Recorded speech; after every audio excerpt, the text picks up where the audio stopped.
I don't know. I mean, it's one of the things that I learned through studying Deming because that was one of his premises is there's no point rushing off and doing something unless you know what method and what theory you're working with. So you need to work certain things out before you take action. The other thing that really emphasized to me the power of doing nothing at all was when I learned Reiki, because I found that I could abort people's panic attacks by just standing with them and doing absolutely nothing at all. Obviously, things are going on, but I wasn't in control of that. I learned through Reiki that you don't have to do stuff. You can just be present and things can happen. And whether you want to think about, well, are you tuning in to the power of the universe or what? Who knows? But there is a power in actually being present and doing nothing at all. Hello, everybody. It's Cowboy and Mark coming at you again with a new guest. And this is episode 14. We're moving right along here. I had to go back and look that up. So as we do more and more, I'm going to have to keep track of those numbers. But this, once again, should be very interesting for everyone. And Mark, you want to lead us in? Well, this is a certain Barry Mapp that we've got here, and we know when my hat makes a show later on in the episode, but Barry thought it was the perfect. My favourite one is a white hat. A white one. We started in the pink one as we thought it was the ultimate opposite of yours, Bill. We just thought that was a good little play. Barry's here as a guest, as somebody I've known. We were just talking before we came on air for something like 20 years now. And the reason he's here, if ever there's somebody that I've known for a long time, as I say, who can speak to this Biz Unlearned subject, and that's what obviously the podcast is about, then it's Barry. And, one of his words is iconoclast. And if you look up iconoclast, they normally break the icons of things, but they're normally a bit aggressive, Barry, which is not your style. Yours is a very gentle style, but it still challenges the icons, the norms of, be they societies or a way of doing things. So I wanted Barry to be on the call to come and meet Bill and myself to really look at what Bill tends to refer to as critical thinking and perspectives and how we get our points of view. Because the Business Unlearned premise is absolutely built on, if you're going to stay in the old thinking when the world has changed, then the chances are, statistically, in business certainly, maybe in life too, you're going to fail. If not fail, you're just going to stay in a perpetual struggle. And we're trying to help people get around that. So today's all about, it'll go where it goes, as these sessions always do. We'll see. But we will see. But Barry, we don't expect people to do long, drawn-out introductions. But given that I have you here on this scientific blend and quality stuff that you've done, and you've done a bit of the touchy-feely, magical stuff, so it makes you this very interesting unlearning process. But just give people a quick headline of kind of what your view of this whole world of Biz Unlearning is about, and that'll trigger Bill in various ways too. Well, one of the things I learned quite a few years ago now was that the really important knowledge is what we don't know. And most people don't even know what that means. So that is something that, sometimes have to actually explain. But if you think about it, it's what we don't know at the moment, but that is where all the solutions lie to all the problems. Because if they didn't lie in that domain, then we'd have everything sorted, wouldn't we? Yeah, absolutely. This is one of the things about project management and risk management. We go through a risk management process, and we try to identify the risks that we can. And sometimes some of those risks are known unknowns. We know we don't fucking know this part. But the problems are always, I like to always tell people, the death of a project is always in the white space. It's the unknown unknowns that get you, and how you handle those when they happen. That's a pretty huge thing. So Barry, he just said something then, didn't he, about one of your areas, about the white space piece. The white space is that I can remember us talking in the past that in the event of a business, like a board or the owners of a business getting news that they weren't expecting, or something bad goes wrong. And certainly, as we're three males on this call, certainly male conditioning historically is never to do nothing. But statistically, in the event of kind of unexpected outcomes that you don't like, then you are more likely to succeed by at least initially doing nothing and assessing the situation first, rather than what we probably see politicians do, and any braggadocious male, that it's almost like they click into their superhero and they've got to do, but they actually make things worse. That's an area that I've always attached to you. That, whoa, wait a minute, just take stock first thinking. Well, we're not trained to wait and observe, are we? We're trained to dive in. Yeah. So the Biz Unlearning thing is, where did you get that belief or that starting point from?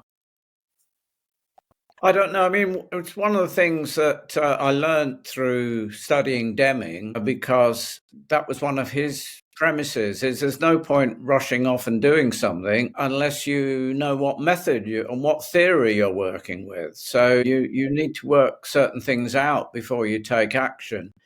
The other thing that really emphasized to me the power of doing nothing at all was when I learned Reiki, because I found that I could abort people's panic attacks by just standing with them and doing absolutely nothing at all. Obviously, things are going on, but I wasn't in control of that. I learned through Reiki that you don't have to do stuff. You can just be present and things can happen. And whether you want to think about, well, are you tuning in to the power of the universe or what? Who knows?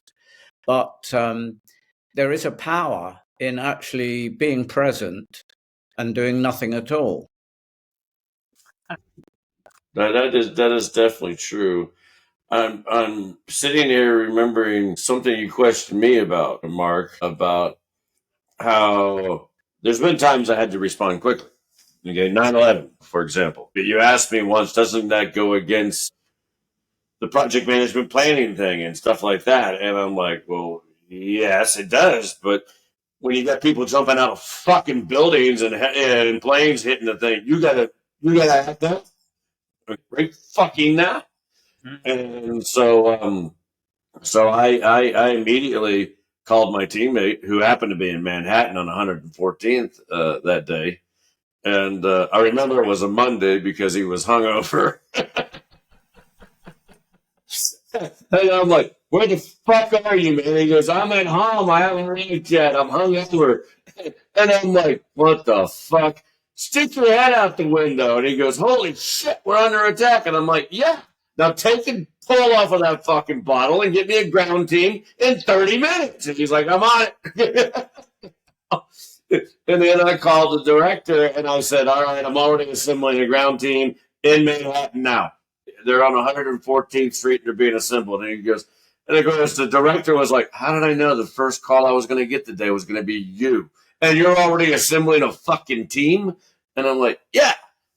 Now, we had to deal with what we would call the sucking chest wound immediately. We had to deal with that. We didn't have time to make a fucking plan for that. You had to just deal with it. And then after you entered into a stable condition again, then you step back and you take a look at it and build the plan. But you're describing something very important, Bill, because obviously in the event of something like that, that's a big disaster. And in a business situation, it could be their big disaster and it's relative to their situation.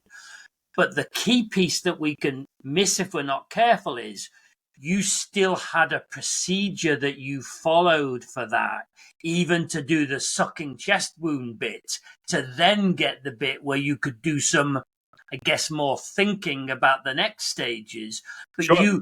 key from a business and a Biz Unlearned point of view is they have got to have some kind of, I don't know, whether it's scenario planning or disaster recovery.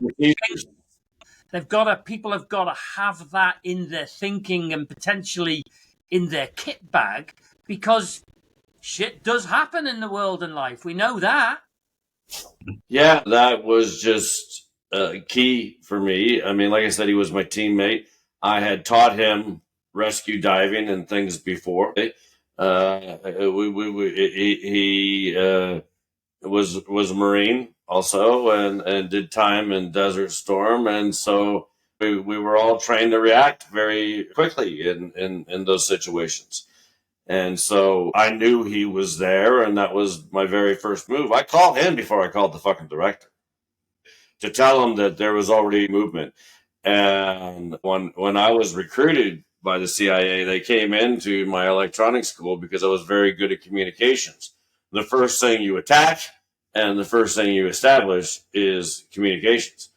And I'm like, well, I was like, dude, the fucking cell phone circuits are going to be overloaded in fucking no time. We need comms set up and make sure you hit the street and start putting together a team. If you think about that, one of the subjects that you and I have discussed for many years, if you think of Bill and his team at that time having that procedure and that methodology to deal with what was a huge situation. But I guess part of what we can look at on the unlearning point of view is, and I know it's a bit of a yeah, and it's very big in the States at the moment. You know, there is no Department of Education, to touch on politics for a second, but joking aside, it brings us into that. There was no Department of Education to begin with, which is why they got rid of it. That's the point that we may get to, but Barry, from that one that I always quote on your behalf, the 1 + 1 = 2, but only on the mean type stuff, that is one of my favorite little quotes or lines of yours. That takes us right back into the way most people have been educated. And that's the biggest, obviously, families, because you spend more time with your family than you do at school, but that blending and that particularly exams and the personal analyzing your results all the time causes a particular way of thinking, which we would probably take the view that says exams aren't going to get you very far in the world today.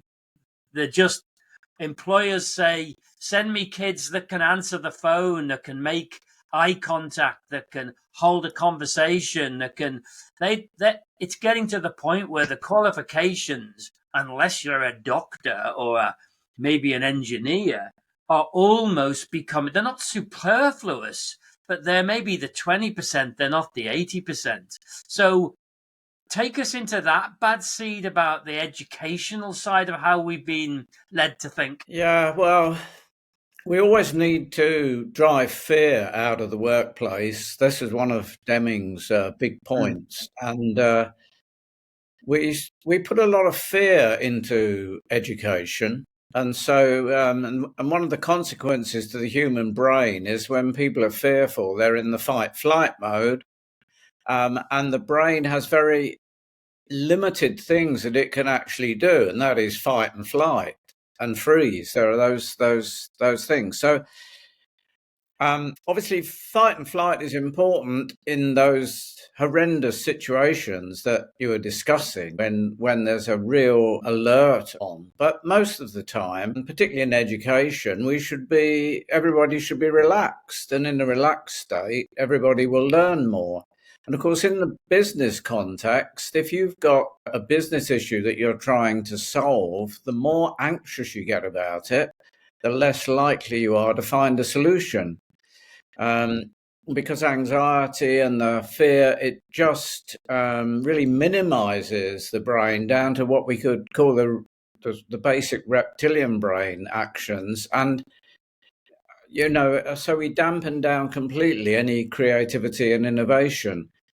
So the one thing that exams do, for example, in schooling, and the way that teachers and pupils look at exams is they're fearful of them, aren't they? And it's and so there's a lot of very clever people who can't take exams because it scrambles their brain at that moment that they're sitting down and doing stuff. So in the business context, we're scrambling our brain to find solutions if we're fearful, if we're anxious. So a key skill for anyone in business, I think, is to know how to relax. And actually, most people don't know how to do that. Well, that was key in emergency situations. Like I said, I trained my teammate in rescue.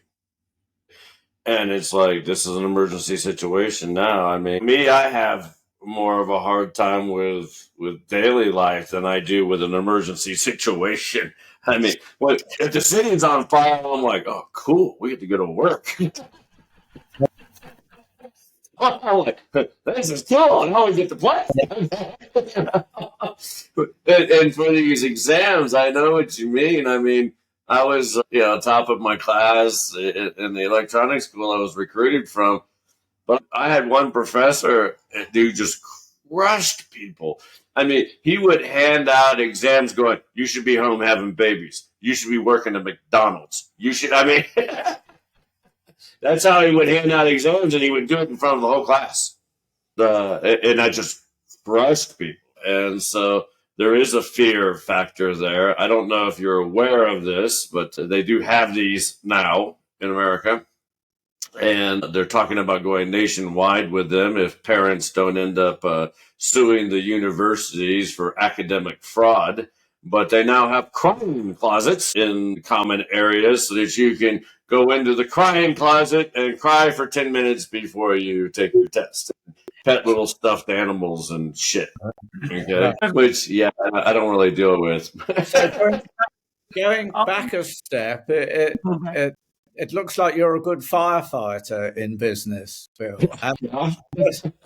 I'm not accusing you of this, but there are leaders or managers who actually love fighting fires, and so they actually tend to create them. And this is another thing that can happen, is that the manager that's always creating issues so that there are fires that he can fight.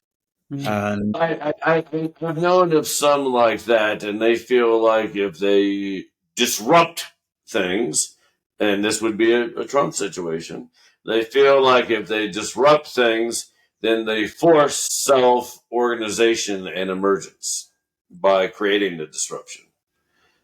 Then that's what they feel like they're forcing. Trump is, for example, and I've been asked about this a lot since he's been in office, Trump is just cutting the legs out from underneath a lot of stuff with no plan for what happens next.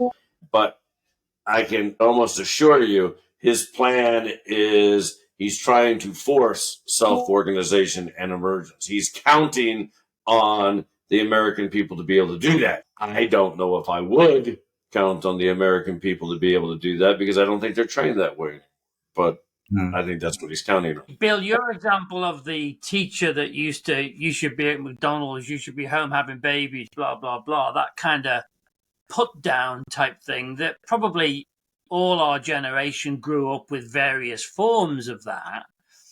And it gets used to a degree, even with where you're from, the don't spare the rod type thing, or my daddy used to pop the belt off and it didn't do me any harm type thinking. Right. And the question when you modernize that and you get to the way the crying room generation in your example, it's where that line is, because there's no question some of that was inappropriate.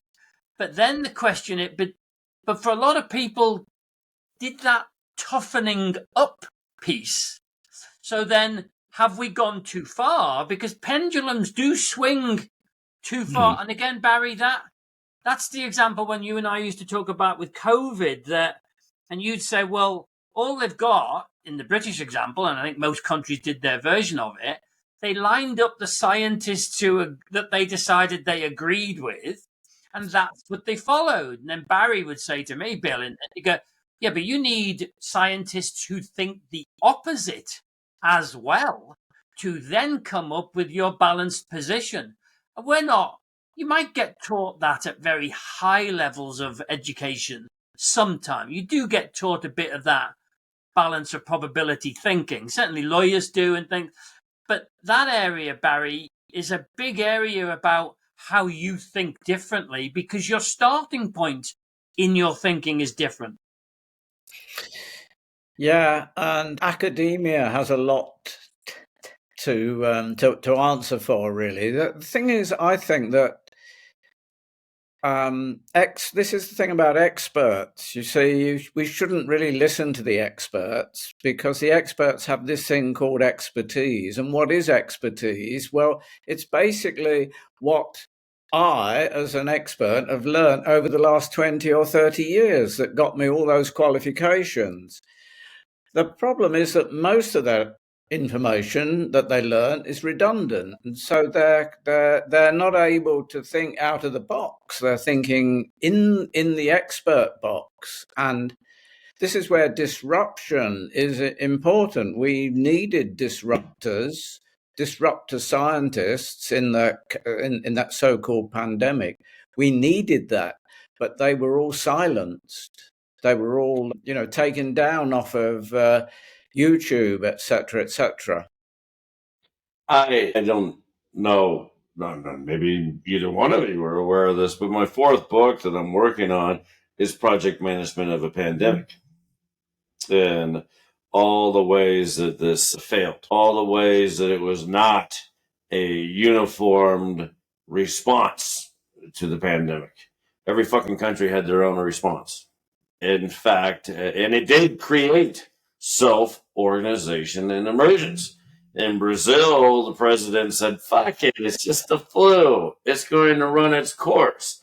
And so the cartels in Brazil, they took to the streets and they enacted curfews and things like that. So the cartels stepped up. They enacted curfews and things of that nature. So it did force self-organization and emergence because nobody was doing anything.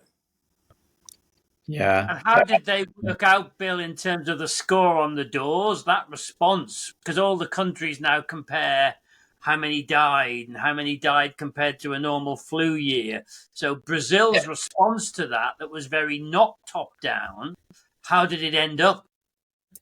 Well, they had, of course, they had a lot of deaths. We had many here. It was incredible in a lot of ways because the funeral homes did not feel they had the proper procedures to deal with contaminated bodies.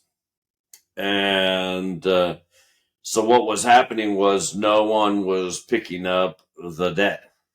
And so many people sat in a house with a dead body that began to smell after a while, of course.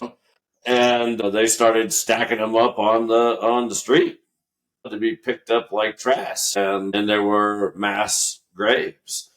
And I followed the body counter during that time, thinking about my book and, trying to come up with an ending for it, of which there was no fucking ending. So I finally just went, fuck it, I got no ending. I'm going to have to move on with my book and try and come up with an ending. But I kept thinking that I was going to, work towards an ending, and the one never came. And I was going to do a new book that year. I changed directions because of COVID, and it was quite a mess. I did many interviews on it as far as how it was handled, but there was no uniform response. Who should have been ahead of it? WHO, America? I don't know. But someone should have been heading something up, and there should have been a uniform response. There was some uniform response in that whoever it was who was doing this was that a lot of potential treatments were being denied to people. Yes. So, ivermectin, hydroxychloroquine are examples. Trump took hydroxychloroquine in the early days. He was recommended to do that.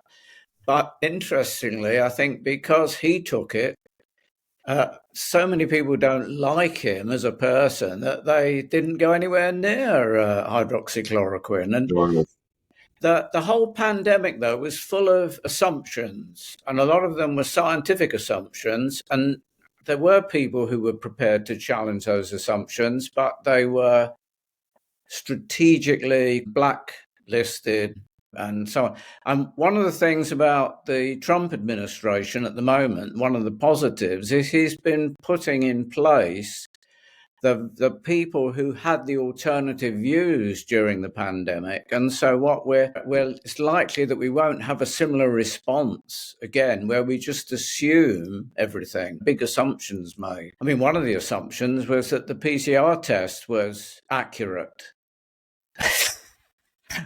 And there was plenty of assumptions on reporting too. I mean, I've got documented cases to use in my book where the guy got hit by a fucking bus. He got hit by a bus and killed, and he went to the hospital and they gave him a COVID test, even though he was fucking dead. Yeah.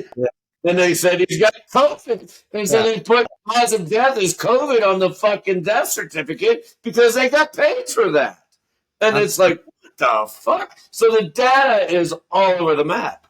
And I don't think that because the data was bad, I don't think that can ever be sorted out. Really. And somebody definitely wanted a lot of fear throughout the whole world population. And of course, when you're really, really fearful that this was a terrible disease that was going to, take us all, then we don't think straight and we follow like sheep, really. And that's, I think, what they were attempting, was to get everybody to follow some sort of guidelines. And that was, so everybody's locked. So, Barry, let's apply this then to, let's take a business owner, that does what they do. They work their 80 hours a week. They do what they do they've got people that they, put dinner on the table for, etc. And as we're using various names, an Elon Musk quote that I think Bill sent to me originally last year, of his mind is on fire with ideas. Execution of those ideas is the problem, and that it was linked to project management stuff that we were looking at, that in terms of, if the US currently produces about 5 trillion as a total US PLC, as we've got like a international business, but it wants to spend 8 trillion. So the home of the great entrepreneur, 25% of the world's population, of the world's economy, is losing money every year. So all of that Trumpism, Elon, blah, blah, blah, we've got to apply this to the grassroots business owner that are not surviving 5 years in 70, 80, 90% of the time, depending on which country. And even in the States, it's nearly 70%. Here, it's 80% plus. So there's plenty of people starting businesses, so the desire's there, but the follow through, the execution problem is off the charts. So the project that brought Bill and I together is like a project management light integrator, integrating tasks so that companies get more of what they set out to do done. Because that's the problem. Most businesses are these 417 tactics. So they're busy, but they're not getting anything done. They're not really making progress. So what's the switching for the business owner? Because we'd say, let's get an integrator. Let's get somebody who thinks in the way Bill thinks, but trained to work with that business owner. So they haven't got to do 35 years of training like Bill's done. If we can get that resource, then that business owner starts to look at and therefore run their businesses differently. So what have we got to do to help the business owners to unlearn this point? Well, one of the things is to challenge all your assumptions, which is something we didn't do during the pandemic. And the other thing is to get multiple perspectives on something. So you're not seeing the situation you're in through one lens. I mean, I quite like the metaphor of lenses. You need multiple lenses to look at your business issues. And also you need context, because we very often start with the problem, and then using our reductionist thinking, which of course is the thinking that all scientists have been trained to use, we start with the problem. We start with what we see as the problem, and then we reduce that down to its many components. But that ignores context. And so one of the things I think is very important is that you go to a level of abstraction above the problem that you see. So you want to get the big picture around the problem. What is the problem embedded in? And if you do that, then when you start, if you wanted to use reductionist thinking, you're at least reducing it down from a much bigger picture that encompasses hopefully all the issues. So it's reductionist thinking that starts from the wrong place, which is usually too little information and too many assumptions. Reductionist thinking that starts from there will never find. It'll find all the pieces, but none of the solutions are within those pieces, because you didn't start with the bigger picture. Well, let's give that a try, Barry. That's an interesting one, because if we said between Bill and I, we probably both deal with, depending on what you're using as research, sort of the two ends of the biggest business problem in the world. The first one is at my end, the front end, the salesy piece, where you've got all these business owners that aren't from sales or marketing backgrounds, but what they've been told to do is learn that. Go on, learn to LinkedIn post, learn to do that. Now, not only is that not easy for them, they don't want to do it. So there's a flaw in that. If you go to the other end, is if you get the sales stuff working and you get a bit of growth, then you hit Bill's area, which is they can't predictably implement either. So if we bring that, what's the business unlearning we've got to do to address, go with the front one first. If we've got people who've set up businesses and they're all full of hope and, they're going to be super coach, blah, blah, blah. And then they go, well, nobody's buying me stuff. What have they got to do? Because they've got to, in my terms, they've got to design the business differently. Where does your way of looking at the world point that person? Because that's the beginning of the problem. It quickly gets to Bill's area, but it starts in that I can't get successful lead generation. No easy answer to that. But one of the things is that I'm trying to think. I mean, one of the things that I've done is to outsource and to sort of bypass that problem. Right. By getting somebody else to do the selling for me. So if selling is the problem, the reductionist approach is to look at what the process of selling is and then trying to learn all the steps. But if you're looking at it from a bigger picture, is why not, as the example, why not use somebody's expertise in selling to sell stuff for you? And that's what I've done a lot. I haven't had to go out and do the sales pitch. You probably know this. I've got people like you to do it for me. So we've talked about this outsourcing situation. We've talked about this contracting. And that's the nature of a project to begin with. I am a project manager. I am a team builder and runner. I'm fucking useless without a team. I need the different pieces of expertise. And that's the whole nature of a team to begin with. You're supposed to go through the team building process of forming, storming, norming, performing, journeying to make things happen. And through the conflict that you have and everything else, ultimately you should make a better solution. You should make a better product. And if that requires outsourcing, by all means, do it. But you should determine that as a team for sure. But those are the 4 responses to risk, right? You can either, accept the risk, you can mitigate the risk, you can come up with a contingency plan, or you can transfer the risk. 1, 2, 3, 4. Boom. Those are your responses.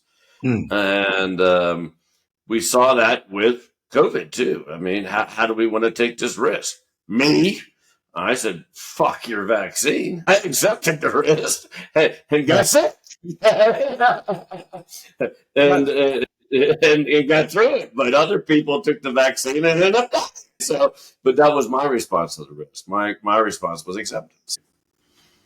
Yeah, and the other thing about outsourcing is it's important that you can do it to the right person, someone who shares exactly the same values as yourself, and that is the tricky bit. So once you've decided, well, can I get someone to do the things that I'm not very good at, that's about building relationships with people. I mean, I've got a number of courses on Udemy. And the very first one that I started, I was sort of almost cajoled into doing it by a colleague, Michael DeGroot, because I taught him mind mapping, and he was saying to me, well, why don't you do a course on this? Because he was actually interested in the topic. So this was important. I found someone who knew a little bit about mind mapping, wanted to learn more. And so we worked together to create my first course. And it would have taken me so much longer if I hadn't have sort of had a partnership with him just for this particular project. And he was able to do the things that I was not very good at. And, we got probably 6 months, we got the course up and running. And so that was an example of outsourcing, but it was to someone who I'd built a friendship with, really, and who was genuinely interested in the product that I was trying to sell. Good. I mean, so mind mapping is, so let's talk about that for a second. How do you see mind mapping? Is it just a way of breaking down and organizing the idea? Is that how you see it?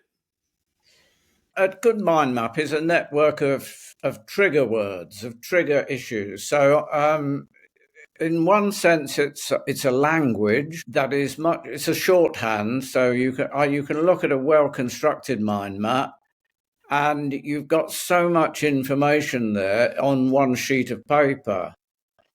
I think the other thing is that with the mind map is that you are breaking a topic down into its main categories. And so mind mapping is categorical in that sense. And you learn, I think, when you become a mind mapper, you learn not to have more than ideally 5 to 6 categories that you've broken your issue or topic down to. Because once you start having too many, you're on overload. So a mind map does lots of things. It gives you the big picture.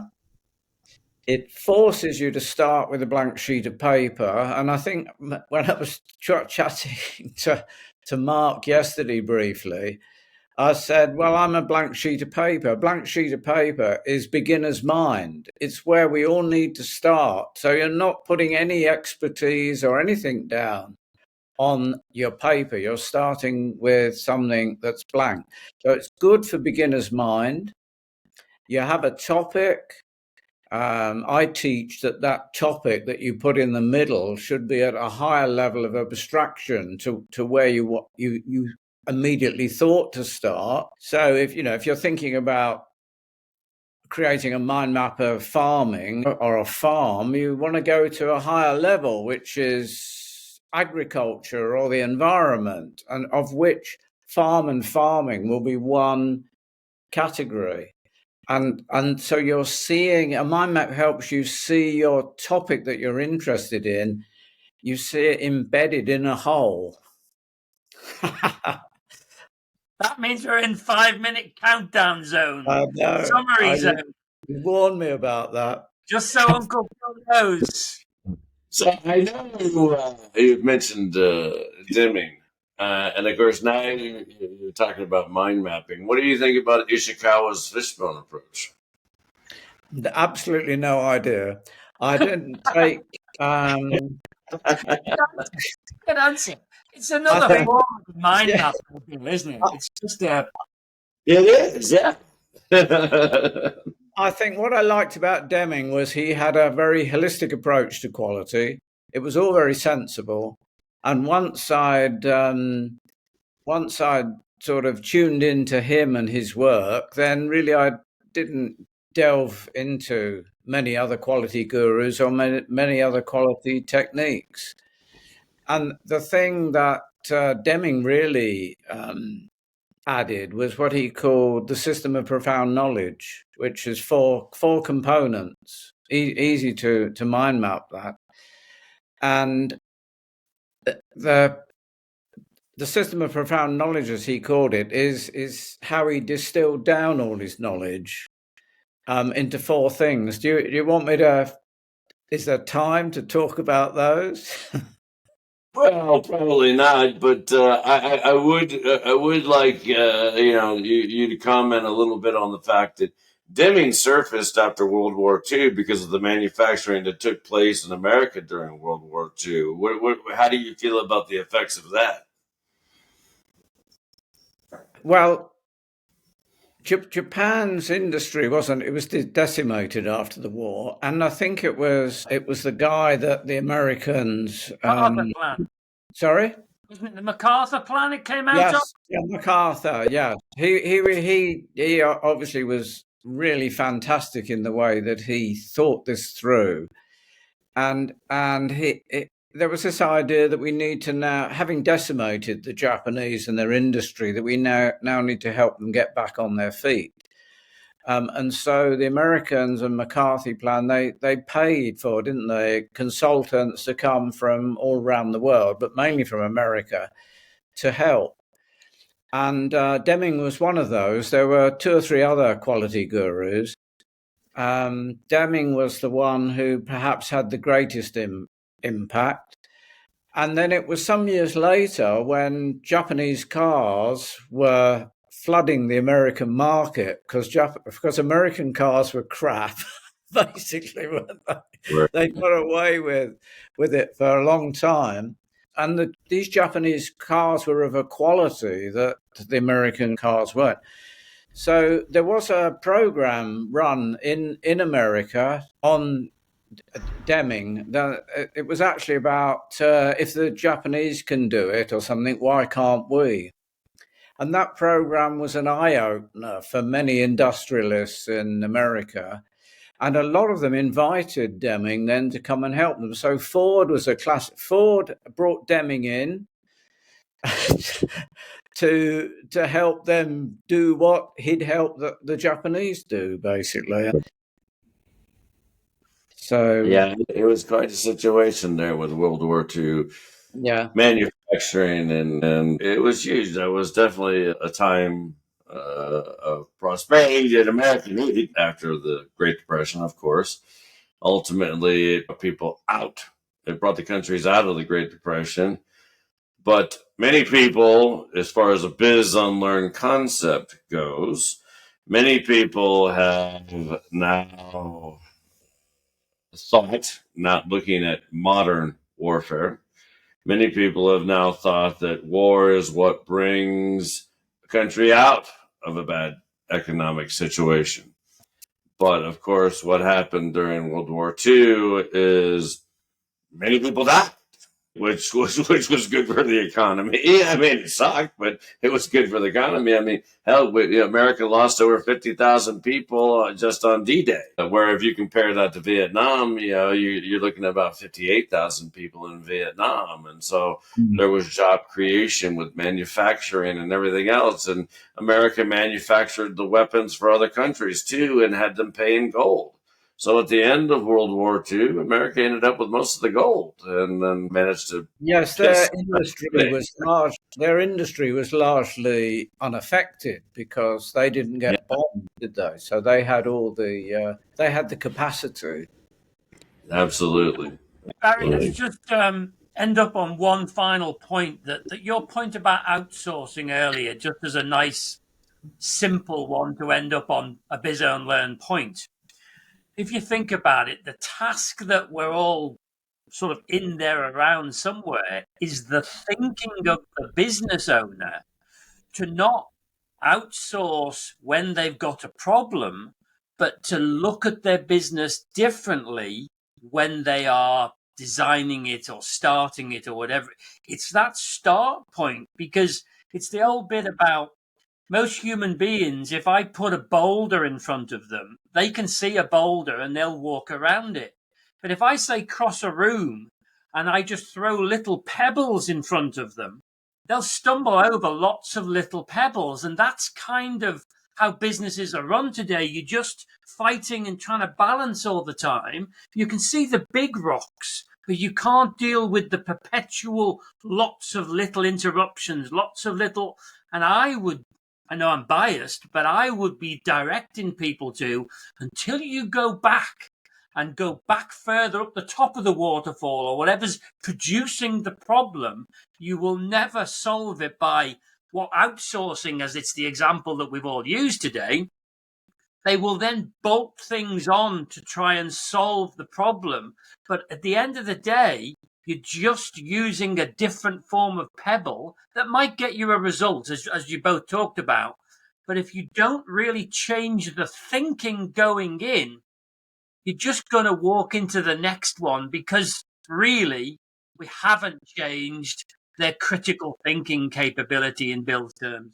Give us something to end on that around that area as a Biz Unlearned point as we wrap it up. This is such a big area. It's like, well, where do you start? I think just to summarize some of the points that I tried to make is, if you're fearful, you're not going to find good solutions. If you go along with current thinking and accept all the assumptions that people tell you, you're not going to necessarily be able to improve. I mean, a classic one, which is still there, isn't it? Competition. We need to compete. One of Deming's big things is cooperation is so much more important. And that's been my experience, is if you have a cooperative mindset, you're more likely to succeed in business than if you have a competitive one. Right. Well, that's the collaboration piece today, that people are trying, but they don't know how because they haven't got the thinking and the methodology right. Yeah. Well, there you go. Bill, take us out. I would think it's time to go as a... Yeah. I can never... Yeah. You got to go back to...